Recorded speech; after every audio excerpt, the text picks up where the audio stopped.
On en vient à la découverte du jour, les agents de sécurité à cheval. Ils sont de plus en plus demandés, notamment par les municipalités. En France, 2 centres assurent la formation de ce type d'agents. L'un d'eux se trouve à Marais, dans le Loir-et-Cher, un stage de plusieurs semaines qui commence chaque matin au lever du jour. Alain-Georges Monet avec Aurélie Darblade. Monsieur, arrêtez-vous!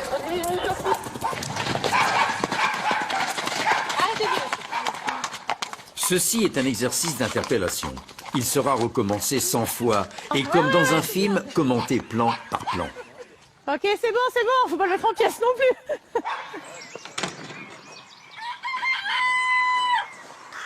Mais avant cela, tout a commencé au lever du jour. Dans la lumière crue des box, Tiffany s'affaire autour de sa monture. C'est un chaleureux rituel. Le rituel, c'est voir déjà s'il va bien. Après, c'est le faire propre. Et puis après, le travailler.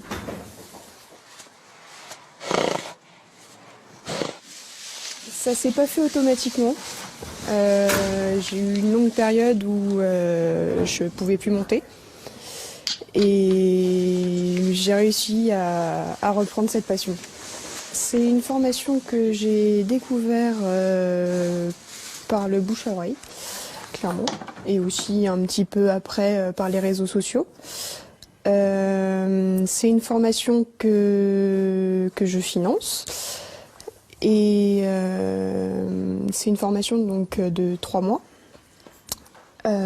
qui se déroule donc une partie à pied et une partie à cheval. Tiffany fait partie de la dernière promotion de l'année. Elle sortira avec le diplôme d'agent de sécurité à cheval. Katia a mis au point cette formation. Les stagiaires, cavaliers ou cavalières, apprennent le cadre légal de leur intervention, les limites de leur mission et l'efficacité de la méthode. Illustration tout de suite au paddock. Voilà, par exemple là, il n'y en a qu'un qui a réussi, hein, d'accord? À cause de ça, là. Voilà, bien, super. Ici, le rythme est soutenu.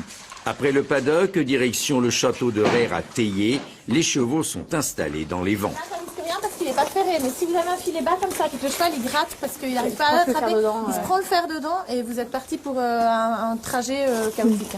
D'accord? Ok, on peut fermer.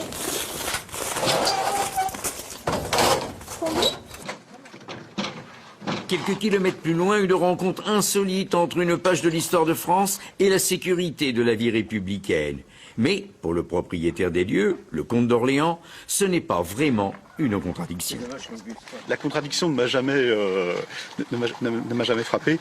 J'ai pu me mettre en contact avec le groupe Céleste Sécurité, puis avec les écuries d'Arcadie, avec Katia Crozet, et que nous avons lancé le projet d'un centre de formation de garde équestre avec à la clé la carte du ministère d'agent de sécurité privée.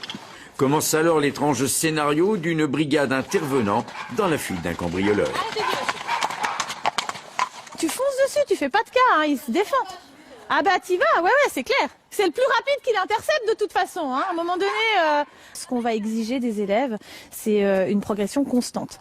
Donc ça, au début, il y a beaucoup de théories à emmagasiner, il y a beaucoup de choses beaucoup de matières à apprendre, mais ensuite les choses se mettent dans l'ordre assez naturellement. Les chevaux se familiarisent aussi avec beaucoup plus d'aisance aux exercices demandés, et je pense que le cursus de 3 mois qui est proposé est suffisant pour obtenir une réelle autonomie à cheval et pouvoir avoir les bons réflexes, les bons automatismes, voilà ce qu'on exige d'un garde équestre. La formation intègre également le déplacement en milieu hostile, la maîtrise des montures devant le feu ou au milieu des détonations.